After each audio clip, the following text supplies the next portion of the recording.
live in a society in which two understandings are underneath. And one of them is that science, which is that chop-up thing that builds aeroplanes, that science is really the only reliable, the only really established, the only really worthwhile kind of knowledge that we have. And it's very precious. The science that we have has, for some hundreds of years already, understood to base itself on empirical testing. And that's a democratic kind of a thing. That means you don't have to believe the person, whoever the person is who claims something. It can be tested by people who don't even know that person in somewhere else. So this science that we have is the only basis for any kind of social policy that we have. And so it doesn't matter when they start to futz with the genes and when they start to build new kinds of tomatoes and animals that are combinations of cows and pigs and all sorts of horrors. It doesn't matter that this offends a lot of people and that there's a lot of political fighting about it and that it takes 5 or 6 years for people to give up fighting, because there is nothing else underneath.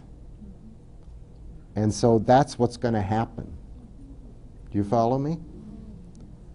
And yes, the ecology people are fighting back, and yes, we're all fighting back, but forget it. Unless we have some kind of solid something underneath, that's the only thing society can go by, for better or worse. They're not just manipulating tomatoes, they're manipulating animals. And they're collecting your genes. Do you know that they are? There is now an official government paid-for gene pool. They're going to study all the genes, not just me.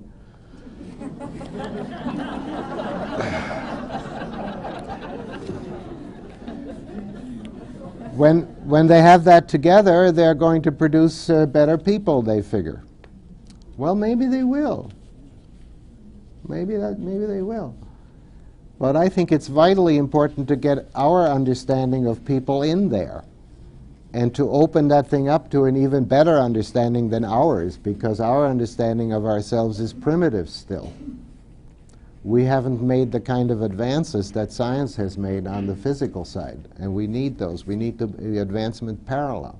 The advance of that chop-up science is incredible compared to the small advances that we're making right here in understanding ourselves and understanding people and understanding animals and plants. Do you follow me? So it's just vitally important that you would all start talking philosophy, if I can explain that properly. The other basis on which the whole Western culture operates now is that persons are products of culture. So you supposedly are a product of culture and history and language and society, that thing. Right? Now that's not plain false. If you know yourself, you also know to what an enormous extent that's true. See, that corrects a previous mistake, which was that we imposed our concepts and our values on other cultures. And this way we claimed that we knew what universal human nature is, and those other people didn't get it, and that's just Western imperialism, and people are happy to break out of that.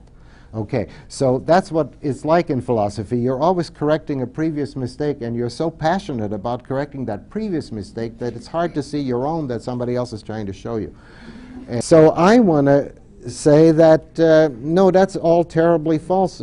You're not a product of culture at all. And the fastest way I have of saying that is that we're all animals. And any of the animals are already somebody that's looking at you.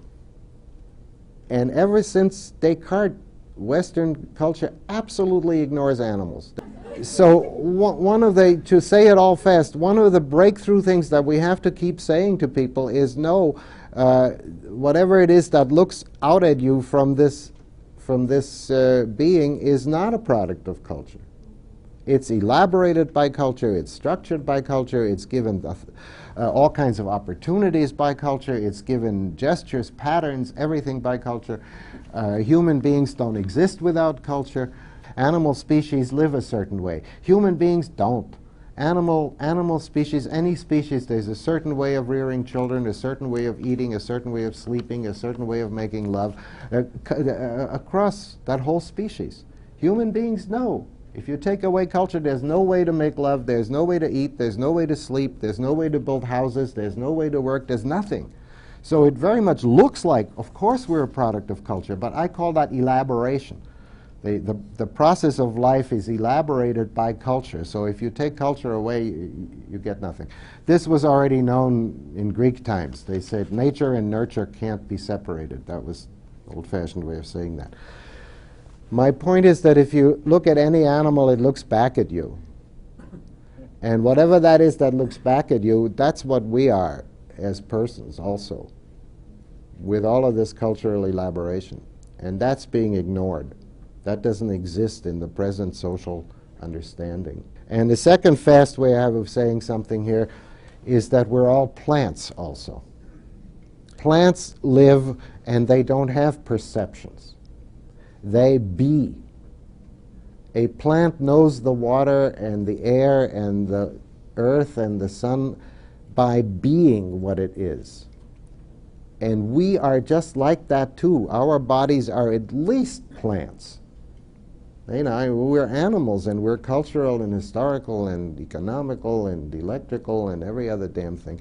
But we're at least plants, which means that our bodies are directly connected to the universe. Do you follow me? We are in and from, and we grow out of this much larger that is. So culture and situations are added to that, and language is added to that, and words come. You know, I'm just sitting here and letting the words come. If they didn't come, I don't know what I would do. Where do words come from? They come out of the body. They come out of the body that knows the situation. So this same body that's a plant, literally I mean, is also an animal and is also linguistic and cultural. That same body.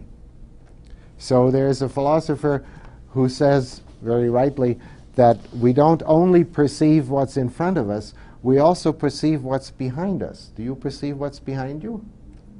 You do. And then that was an attempt to break through this model of everything is perception, the five senses. How you sense behind you is not the five senses. Well, I'm extending that, because when they talk about that so far in philosophy, they just talk about the body moving in empty space some way. And I'm saying, no, you sense the situation behind you. You don't just sense the space behind you. You sense the people behind you.